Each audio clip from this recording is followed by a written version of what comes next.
Saudação de graça e paz da parte do Altíssimo. Nosso tema de hoje é: morar junto é fornicação? Esse é o nosso quadro Nada Além das Escrituras.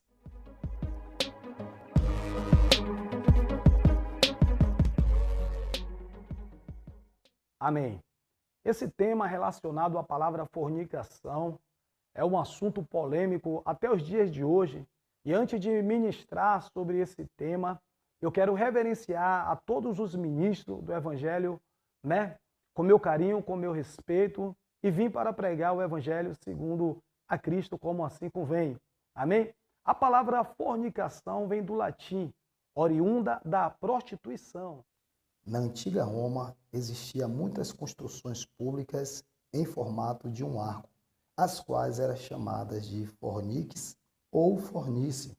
Por sua vez, embaixo daqueles arcos, as prostitutas romanas se exibiam, como também praticavam as relações sexuais com seus clientes. Essa prática ficou conhecida como fornicare, ou seja, manter relações sexuais com prostitutas embaixo do fornix.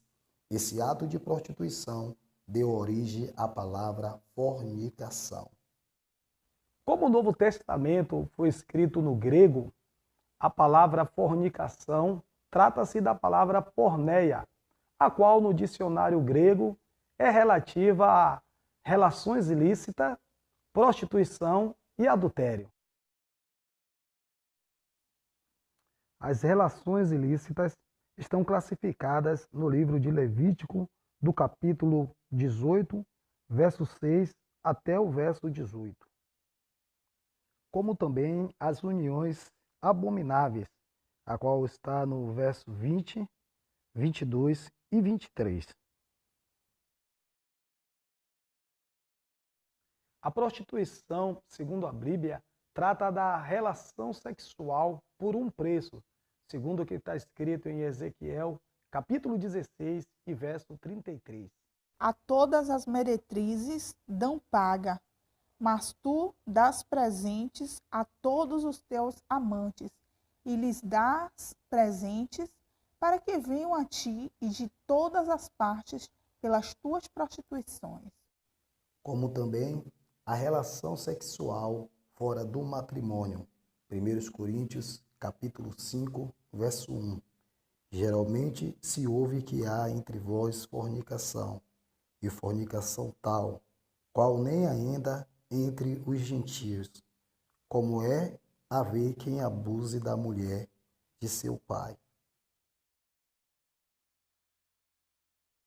Por sua vez, o adultério trata-se da infidelidade matrimonial, e no Velho Testamento, os quais caíam nesse ato eram dignos de morte. Levítico, capítulo 20, verso 10. Também o homem que adulterar com a mulher de outro, havendo adulterado com a mulher do seu próximo, certamente morrerá o adúltero e a adúltera. No Novo Testamento, ainda que não cometa o ato, a ardente cobiça torna-se um adultério. Mateus capítulo 5, verso 27 e 28. Ouviste que foi dito aos antigos: não cometerás adultério.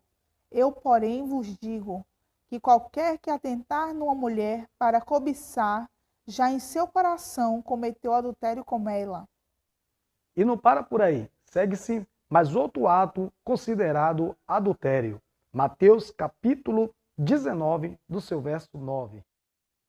Eu vos digo, porém, que qualquer que repudiar sua mulher, não sendo por causa de prostituição, e se casar com outra, comete adultério. E o que casar com a repudiada, também comete adultério. Até aqui esse ponto do nosso estudo, creio que já é o suficiente para aguardarmos o verdadeiro conceito da palavra fornicação, a qual é prostituição. Mas seguiremos adiante.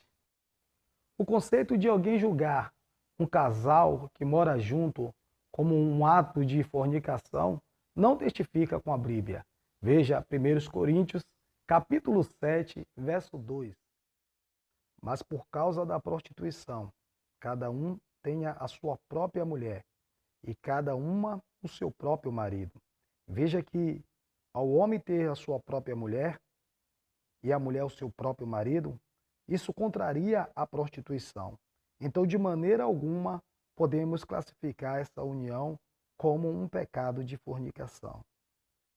Para julgarmos uma união como fornicação, convém que a mesma esteja classificada nas escritas de Levítico 18, do verso 6 até o verso 18, como no seu verso 20, 22 e 23. Como também a união de pessoas que repudiaram o seu cônjuge, não sendo por prostituição, como está escrito em Mateus 19, do verso 9, pois se tratará de um adultério. Também é ilícito uma união como uma prostituta, segundo as Escrituras. 1 Coríntios, capítulo 6, verso 15 e 16. Fora essas relações ilícitas, a união de um homem e de uma mulher, cumpre-se a lei matrimonial, constituída em Gênesis, do capítulo 2, do verso 24, e mantida em Mateus 19, do verso 5. Siga. Gênesis 2, 24. Portanto, deixará o varão seu pai e a sua mãe, e apegar-se-á à sua mulher, e serão ambos uma carne. Mateus capítulo 19, versículo 5. E disse, portanto, deixará o homem pai e mãe, e se unirá à sua mulher, e serão dois numa só carne? Por sua vez, uniões semelhante a essa é divinamente ortogada como uma só carne, ou seja, um casamento. Ao considerar essa união de duas pessoas livres como fornicação, é o mesmo que assegurar que Deus é um ministro do pecado. Afinal de contas, o casamento é ortogado pelos homens ou por Deus? Certamente que por Deus, como está escrito em Mateus 19, do verso 6. Assim não serão mais dois, mas uma só carne. Portanto, o que ajuntou Deus, não separe o homem. Havendo quem defenda que o casamento depende da bênção do homem para ser válido, fica o questionamento. No Velho Testamento, qual dos profetas casou alguém? Qual dos sacerdotes casou alguém? Qual dos juízes casou alguém? No Novo Testamento, qual dos apóstolos casou alguém? Qual dos ministros casou alguém? Pois, na verdade, homem nenhum casa alguém. Os noivos se casam e os pais dão em casamento. Por sua vez, Deus não impõe uma cerimônia nem uma festa para considerar o casal que se une como casados. Veja o casamento de Isaac e de Rebeca, Gênesis, capítulo 24, o verso 67. Trouxe-a para a tenda de sua mãe, Sara, e tomou a Rebeca e foi-lhe por mulher, e amou-a. Assim, Isaac foi consolado depois da morte de sua mãe. O que eu quero dizer que não é lícito fazer uma cerimônia ou uma festa de casamento? Não, meus queridos, nada disso. Por sinal, eu gosto e participo de cerimônias e festas de casamentos quando sou convidado. Sendo da vontade dos noivos, ministro uma palavra aos corações dos mesmos diante dos seus convidados. Porém, o que eu quero dizer é que as festas, elas são costume, tanto dos noivos, como também dos pais dos noivos. Veja em Juízes, do capítulo 14, o verso 10, o casamento de Sansão.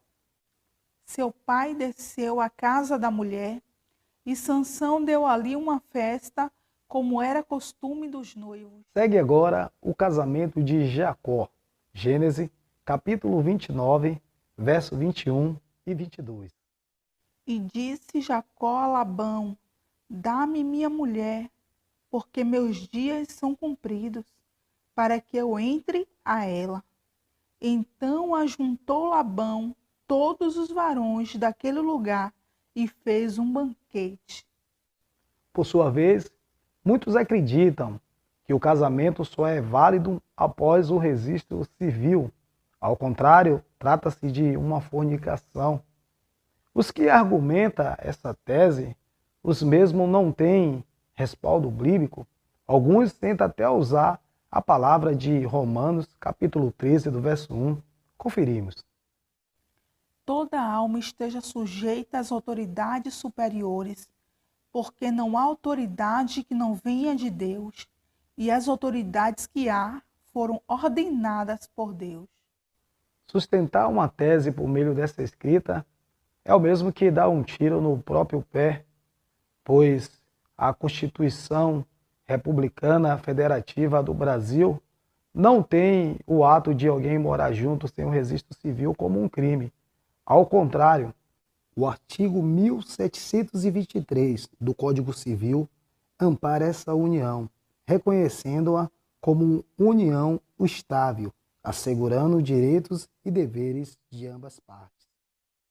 A pouca formalidade da união desse casal ao poder público, isso resulta em uma união estável, enquanto a completa formalidade gera o registro de casamento e assim dando o direito da certidão de casamento.